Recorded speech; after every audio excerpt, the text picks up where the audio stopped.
कक्षा 10वीं के सभी विद्यार्थियों को मेरे चैनल अशोक कुमार नरवर में स्वागत है। मैं समाज विज्ञान विषय का 7वां चैप्टर है, 7वां अध्याय स्वतंत्रता आंदोलन से संबंधित घटनाएं। जो स्वतंत्रता आंदोलन था उससे संबंधित जो घटनाएं हुई थी उन घटनाओं को बताऊंगा। उससे संबंधित जितने प्रश्न हैं उन प्रश्नों को मैं यहाँ लेने वाला हूँ, जिसमें वस्तुनिष्ठ प्रश्नों में बहुविकल्पी प्रश्न 4 विकल्प वाले भी होंगे, खाली स्थान भी होंगे, सही जोड़ी भी, सत्य सत्य कथन भी होंगे और साथ में एक शब्द या एक वाक्य में उत्तर भी होंगे और साथ में अति लघु उत्तरीय प्रश्नों को भी ले पाएंगे अगर वीडियो ज़्यादा लंबा ना होगा तो, और लंबा हो जाएगा तो अगले वीडियो में ले लेंगे। तो देखिए पहला प्रश्न, बहुविकल्पी प्रश्नों में बंगाल विभाजन का मूल उद्देश्य था, क्या था? बंगाल में प्रशासनिक व्यवस्था लागू करना, राष्ट्रवादी भावनाओं को दबाना, राष्ट्रवादी भावनाओं को बढ़ाना, इनमें से कोई नहीं। अब इनमें से कोई नहीं तो हो ही नहीं सकता, राष्ट्रवादी भावनाओं को बढ़ाना भी नहीं हो सकता। या तो राष्ट्रवादी भावनाओं को दबाना या बंगाल में प्रशासनिक व्यवस्था लागू करना। अब इन दोनों में से ये जो दूसरा वाला राष्ट्रवादी भावनाओं को दबाना, इसलिए बंगाल का विभाजन किया गया था कि 2 टुकड़े में बढ़ जाएगा बंगाल, तो राष्ट्रवादी जो भावना है उभर कर सामने आ रही बंगाल के लोगों में, वो भावनाएं दब जाएंगी। इसलिए बंगाल का विभाजन किया राष्ट्रवादी भावनाओं को दबाने के लिए। इस उद्देश्य से इसको किया गया है बंगाल विभाजन, बंगभंग। कांग्रेस का विभाजन हुआ नागपुर अधिवेशन में, सूरत अधिवेशन में, लाहौर अधिवेशन में, बम्बई अधिवेशन में। तो ये हुआ था सूरत अधिवेशन में कांग्रेस का विभाजन हो गया था नरम दल और गरम दल में। फॉरवर्ड ब्लॉक की स्थापना किसने की थी? भगत सिंह ने, चंद्रशेखर आज़ाद ने, रास बिहारी बोस ने या सुभाष चंद्र बोस ने? इसमें आता है सुभाष चंद्र बोस ने फॉरवर्ड ब्लॉक की स्थापना की थी। बंगाल विभाजन किसने किया? लॉर्ड रिपन ने, विलियम बेंटिंग ने, महारानी विक्टोरिया ने या लॉर्ड कर्जन ने? तो इसमें भी आता है लॉर्ड कर्जन ने बंगाल का विभाजन किया था। फिर अगला प्रश्न है, साइमन कमीशन का विरोध करते हुए लाहौर में किस नेता का स्वर्गवास हो गया? साइमन कमीशन का विरोध करते हुए लाहौर में किस नेता का स्वर्गवास हो गया था? तो वो देखिए किसका, बिपिन चंद्र पाल का नहीं, केशव देव का नहीं, बाल गंगाधर तिलक का भी नहीं, लाला लाजपत राय का स्वर्गवास हो गया था साइमन कमीशन का विरोध करते समय लाहौर में। प्रश्न था 5वें का दूसरा, गांधी जी के नेतृत्व में असहयोग आंदोलन का कार्यक्रम अपनाया गया। गांधी जी के नेतृत्व में असहयोग आंदोलन का कार्यक्रम कब अपनाया गया था? 1920 में। रोलेट एक्ट का उद्देश्य था सभी हड़तालों को गैरकानूनी घोषित करना, आंदोलनकारियों का दमन करना, सभी के मध्य समानता स्थापित करना, उपर्युक्त सभी। तो ये 7वां प्रश्न है, इसका उत्तर क्या होगा? दूसरा होगा आंदोलनकारियों का दमन करना। ये मूल बात इसमें थी रोलेट एक्ट की, के आंदोलनकारियों का दमन करना है इस कानून के तहत। जुलाई 1947 में ब्रिटिश संसद ने भारतीय स्वतंत्रता अधिनियम पारित किया, जिसके अनुसार 2 स्वतंत्र देशों का निर्माण हुआ। भारत बांग्लादेश का नहीं, भारत श्रीलंका का नहीं, भारत नेपाल का नहीं, भारत पाकिस्तान का उदय हुआ, यह निर्माण हुआ। भोपाल के विश्वविद्यालय का नाम किस स्वतंत्रता संग्राम सेनानी के नाम पर रखा गया है? तो सेठ गोविंद दास नहीं, हरि सिंह गौड़, ये तो सागर विश्वविद्यालय के नाम है। रानी दुर्गावती, ये रीवा विश्वविद्यालय, जबलपुर विश्वविद्यालय। यहाँ पर बरकतुल्ला विश्वविद्यालय जो है, बरकतुल्ला जो स्वतंत्रता संग्राम सेनानी थे उनके नाम पर भोपाल विश्वविद्यालय का नाम रखा गया। झंडा सत्याग्रह का प्रारंभ मध्य प्रदेश के किस शहर से हुआ? तो झंडा सत्याग्रह का प्रारंभ मध्य प्रदेश के इंदौर, सागर, भोपाल, जबलपुर, इनमें से जबलपुर से प्रारंभ हुआ। झंडा सत्याग्रह का प्रारंभ मध्य प्रदेश के जबलपुर शहर से हुआ था। चलिए, ये 4 विकल्प वाले प्रश्न पूरे हो चुके हैं। अब आएंगे आपके रिक्त स्थान। रिक्त स्थानों को देखिए, इसमें पहला रिक्त स्थान है, पहला रिक्त स्थान होगा करो या मरो का नारा आंदोलन में दिया गया। किस आंदोलन में दिया गया? भारत छोड़ो आंदोलन में ये करो या मरो का नारा दिया गया। जय हिंद का नारा किसने दिया? जय हिंद का नारा सुभाष चंद्र बोस ने दिया। किसने दिया? जय हिंद, सुभाष चंद्र बोस ने दिया। जय हिंद का नारा सुभाष चंद्र बोस ने दिया। भारत की स्वाधीनता के समय भारत का वायसराय था, कौन था? Mountbatten, Lord Mountbatten. भारत की स्वाधीनता के समय लॉर्ड माउंटबेटन भारत का कौन था? वायसराय था। के नेतृत्व में भारत की रियासतों के विलीनीकरण का कार्य हुआ। किसके नेतृत्व में? सरदार वल्लभ भाई पटेल के नेतृत्व में भारत की 565 रियासतों का विलीनीकरण हो पाया। बंगाल विभाजन का विरोध लोगों ने सड़कों पर के गीत गाते हुए प्रदर्शन किया। काय के गीत? वंदे मातरम गीत गाते हुए। बंगाल विभाजन का विरोध लोगों ने सड़कों पर वंदे मातरम गीत गाते हुए प्रदर्शन किया। 1942 में मिशन भारत आया। तो कौन सा मिशन? Cripps mission. 1942 में क्रिप्स मिशन भारत में आया। मोहम्मडन एंग्लो ओरिएंटल कॉलेज की स्थापना ने की थी। तो सर सैयद अहमद खान ने मोहम्मडन एंग्लो ओरिएंटल कॉलेज की स्थापना सर सैयद अहमद खान ने की थी। 9 अगस्त 1925 को क्रांतिकारियों ने लखनऊ के निकट नामक स्थान पर गाड़ी रोककर सरकारी खजाना लूट लिया। तो काकोरी मतलब 9 अगस्त 1925 को क्रांतिकारियों ने लखनऊ के निकट काकोरी नामक स्थान पर गाड़ी को रोककर सरकारी खजाना लूट लिया था। चलिए अगला है सत्यासत्य कथन वाला प्रश्न। इसमें देखिए, फॉरवर्ड ब्लॉक की स्थापना रास बिहारी बोस ने की थी। नहीं, असत्य है। रास बिहारी बोस की जगह यहाँ पर सुभाष चंद्र बोस ने की थी। 1938 में सुभाष चंद्र बोस कांग्रेस के अध्यक्ष बने। ये सत्य है। 1929 के लाहौर अधिवेशन में पूर्ण स्वराज का प्रस्ताव पास किया गया। ये भी सत्य है। और इसके अध्यक्ष उस समय रहे थे जवाहरलाल नेहरू। 3 दिसंबर 1939 को द्वितीय विश्व युद्ध आरंभ हुआ। 3 दिसंबर 1939 को। ये भी सत्य है। दिसंबर 1929 को लाहौर में कांग्रेस का अधिवेशन आरंभ हुआ। दिसंबर 1929 में। ये भी सत्य। 1920 में प्रथम विश्व युद्ध समाप्त हुआ। नहीं, असत्य। 1918 में ही समाप्त हो गया था। भारत 15 अगस्त 1947 को आज़ाद नहीं हुआ। यह असत्य। आज़ाद हुआ। कांग्रेस का विभाजन सूरत अधिवेशन में हुआ। बिल्कुल हुआ। चरण पादुका गोलीकांड को मध्य प्रदेश का जलियांवाला बाग के नाम से भी जाना जाता है। बिल्कुल जाना जाता है चरण पादुका गोलीकांड को। किसके नाम से? मध्य प्रदेश जलियांवाला बाग के नाम से। करो या मरो का नारा असहयोग आंदोलन में दिया गया। नहीं, असत्य है। सत्य क्या है? करो या मरो का नारा भारत छोड़ो आंदोलन में दिया गया। टांटिया भील ब्रिटिश सरकार के लिए आतंक का पर्याय था। ये सत्य है। अब मिलाना है जोड़ी। सभी ने अवज्ञा आंदोलन को किससे मिलाएंगे हम? घास से। महात्मा गांधी का दिया हुआ आंदोलन था। सभी ने अवज्ञा आंदोलन महात्मा गांधी ने चलाया। आज़ाद हिंद फौज की स्थापना। आज़ाद हिंद फौज की स्थापना कहाँ और किसके द्वारा हुई? तो इसको मिलाना अंगा से कैप्टन मोहन सिंह। जंगल सत्याग्रह कहाँ पर शुरू हुआ? जंगल सत्याग्रह सिवनी में प्रारंभ हुआ। कांग्रेस का विभाजन सूरत में हुआ। चरण पादुका गोलीकांड छतरपुर जिले में उर्मिल नदी के किनारे हुआ। एक शब्द या एक वाक्य में उत्तर। तो यहाँ पर देखिए, सुभाष चंद्र बोस ने फॉरवर्ड ब्लॉक संगठन की स्थापना किस सन में की थी? तो इन्होंने जो 1939 में फॉरवर्ड ब्लॉक की स्थापना की थी। रोलेट अधिनियम कब लागू हुआ? रोलेट अधिनियम 1919 18 मार्च 1919 को लागू हुआ। कब? 18 मार्च 1919 को रोलेट अधिनियम लागू हुआ।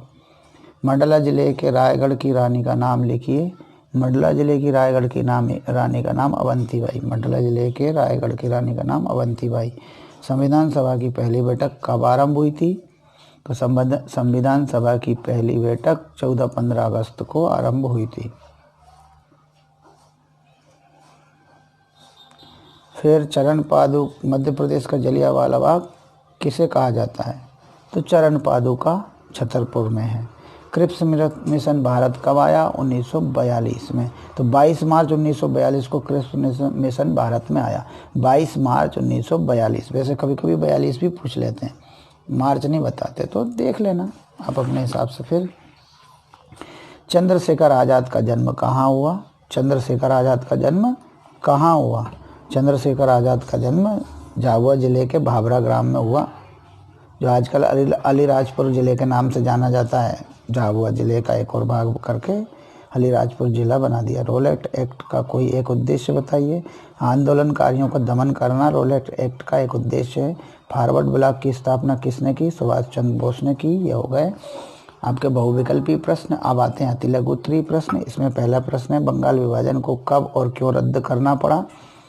तो इसको समझिए कि बंगाल का जो विभाजन किया गया उसको रद्द भी करना पड़ा, और कब करना पड़ा और क्यों करना पड़ा, ये दोनों कारण बताना। बंगाल के विभाजन का विरोध न केवल सभाओं तथा जुलूसों के द्वारा हुआ, बंगाल विभाजन का विरोध न केवल सभाओं और जुलूसों के द्वारा हुआ, वरन स्वदेशी वस्तुओं के प्रयोग करने तथा विदेशी वस्तुओं के बहिष्कार के द्वारा भी हुआ। सभाओं जुलूसों के द्वारा नहीं, बल्कि स्वदेशी वस्तुओं के प्रयोग करने से हुआ, और विदेशी वस्तुओं के बहिष्कार के द्वारा भी हुआ। मैंने अंग्रेजों के द्वारा लाई गई विदेशी वस्तुओं को नहीं अपनाना, अपने देश में बनी वस्तुओं का उपयोग करना, और सभाओं जुलूसों के द्वारा, इन सब के द्वारा ये हुआ। इसलिए इसी समय स्वदेशी आंदोलन भी शुरू हुआ। इस आंदोलन के कार्यक्रमों ने जनता में व्यापक चेतना उत्पन्न कर दी। इस आंदोलन ने जो किया, उसमें कार्यक्रम जो किए, उसने जनता में व्यापक चेतना उत्पन्न कर दी। व्यापक चेतना, बहुत अधिक चेतना पैदा कर दी। आंदोलन के संचालकों ने, आंदोलन का जो संचालन कर रहे थे, उन्होंने यह निश्चय किया कि जब तक बंगाल का विभाजन नहीं रद्द कर दिया जाएगा, जब तक बंगाल का विभाजन रद्द नहीं कर दिया जाएगा, आंदोलन के जो संचालक थे, नेतृत्वकर्ता थे, जो उसका संचालन करने वाले थे, जो उस आंदोलन को चला रहे थे, उन्होंने निश्चय किया कि जब तक बंगाल का विभाजन रद्द नहीं किया जाएगा, जब तक बंगाल का विभाजन रोक नहीं दिया जाएगा, जब तक बंगाल को एक नहीं कर दिया जाएगा, तब तक स्वदेशी वस्तुओं के प्रयोग तथा विदेशी माल के बहिष्कार का प्रचार करते रहेंगे, चलता रहेगा। विदेशी वस्तुओं, विदेशी माल का बहिष्कार करते रहेंगे, स्वदेशी वस्तुओं का प्रयोग करते रहेंगे। यह उन्होंने निश्चय किया कि जब तक बंगाल विभाजन रद्द ना हो जाए। जब आंदोलन ने उग्रता का रूप धारण कर लिया, जब आंदोलन बहुत उग्र हो गया, बहुत तेज हो गया, आंदोलन ने जब उग्रता का रूप धारण कर लिया, तो सरकार को झुकना पड़ा। सरकार झुक गई तथा 1911 में बंगाल के विभाजन को रद्द कर दिया गया। और इसी समय कलकत्ता से भारत की राजधानी को परिवर्तित करके दिल्ली लाया गया।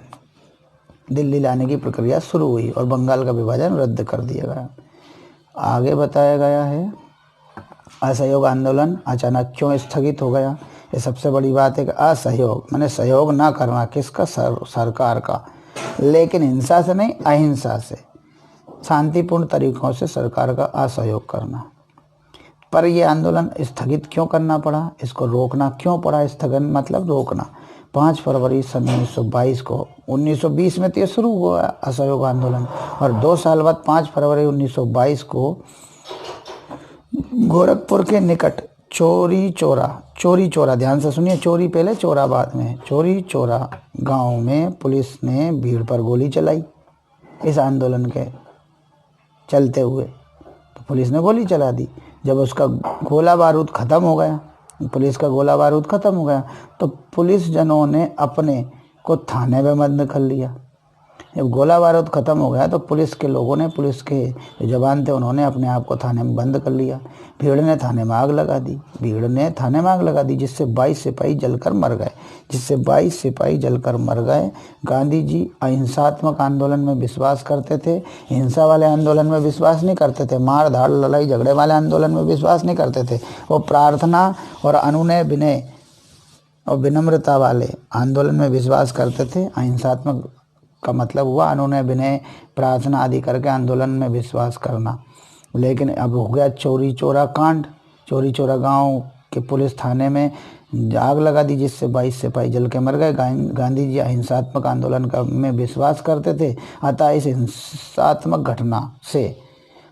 हिंसापूर्ण घटना से, हिंसा वाली घटना से, मार धाड़ लड़ाई झगड़े वाली घटना से, हत्या वाली घटना से उन्हें आघात लगा, चोट पहुंची, तो उन्होंने असहयोग आंदोलन को स्थगित कर दिया, बंद कर दिया। किसने? गांधी जी ने।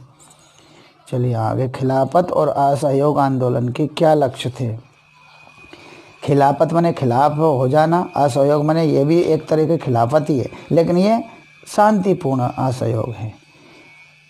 क्या थे दोनों? असहयोग आंदोलन का संक्षिप्त वर्णन कीजिए। देखिए, खिलाफत आंदोलन क्या हुआ।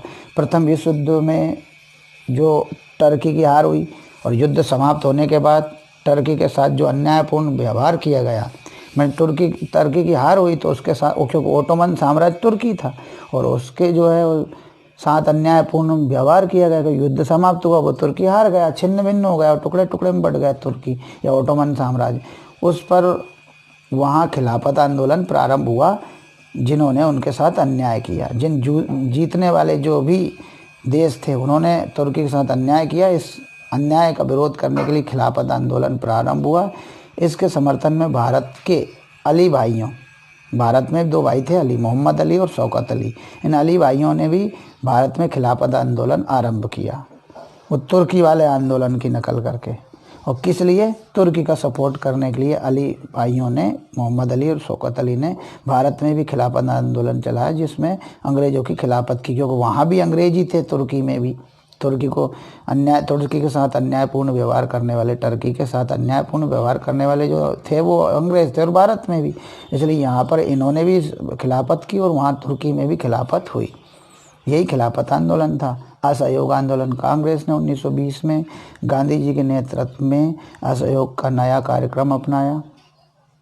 1920 में गांधी जी ने सरकार का सहयोग न करने वाला एक नया कार्यक्रम अपनाया कि सरकार का हमें सहयोग नहीं करना है। जलियांवाला बाग का हत्याकांड, रोल एक्ट का विरोध करने के लिए, किस किस का विरोध करने के लिए असहयोग का नया कार्यक्रम अपना? एक तो जलियांवाला बाग हत्याकांड का विरोध, रोलेट एक्ट का विरोध, ब्रिटिश सरकार की वादा खिलाफी, जो उन्होंने वादा किया था, वचन दिया था, उस वचन को तोड़ दिया का भी विरोध। तीन बातें थी, इसलिए असहयोग आंदोलन किया।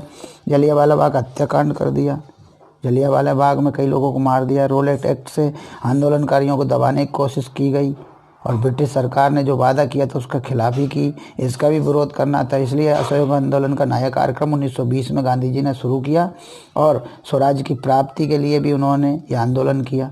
यह असहयोग आंदोलन के उद्देश्य थे। ये क्या थे? असहयोग आंदोलन के उद्देश्य। इसलिए गांधी जी ने असहयोग नाम का एक नया कार्यक्रम अपनाया। ये भी हो जाता है। फिर आता है मध्य प्रदेश में स्थापित संस्थाओं के नाम लिखिए। राष्ट्रीय आंदोलन के दौरान अनेक संस्थाओं ने आंदोलन की गतिविधियों में संलग्न रहते हुए राष्ट्रीय आंदोलन के दौरान अनेक संस्थाओं ने आंदोलन की गतिविधियों में संलग्न रहते हुए रचनात्मक कार्य भी किए। इनमें प्रमुख थे गुरुकुल 1929, सतना, हिंदुस्तानी सेवा दल 1931, चरखा संघ रीवा, ग्वालियर राज्य सेवा संघ, हरिजन सेवक संघ 1935 ग्वालियर, लोक सेवा संघ 1939 खरगोन, ग्राम सेवा कुटीर 1935 सेंधवा, सेवा समिति बैतूल, सेवा मंडल रतलाम, ज्ञान प्रकाश मंडल इंदौर आदि ये संस्थाएं खुली, जिन्होंने इन आंदोलनों में और आंदोलन की गतिविधियों में अपने आप को रचनात्मक कार्यों में लगाते हुए इन आंदोलनों में संलग्न रखा। ये काम उन्होंने किया था। मतलब यूँ है कि राष्ट्रीय आंदोलन चल रहा था, मतलब पूरे देश में आंदोलन चल रहे थे, तो मध्य प्रदेश भी क्यों पीछे रहे? तो मध्य प्रदेश के लोगों ने भी नई नई संस्थाएं खोली। उन नई नई संस्थाओं ने भी आंदोलनों की गतिविधियों में, आंदोलनों में भाग लिया। उनमें भाग लेते हुए कई रचनात्मक या कुछ नए कुछ करने के काम किए, रचनात्मक उन्होंने कुछ बनाने के काम किए। और क्या क्या बनाया? तो ये सारी संस्थाएं उन्होंने बनाई, जो अलग अलग शहरों में, अलग अलग नगरों में बनी। चलिए, अब आता है लघुत्तरीय प्रश्न। बंगाल विभाजन के पीछे ब्रिटिश शासन के क्या उद्देश्य थे? तो ये मैं अगले वीडियो में लेने वाला हूँ, ये लघुत्तरीय प्रश्नों को। धन्यवाद।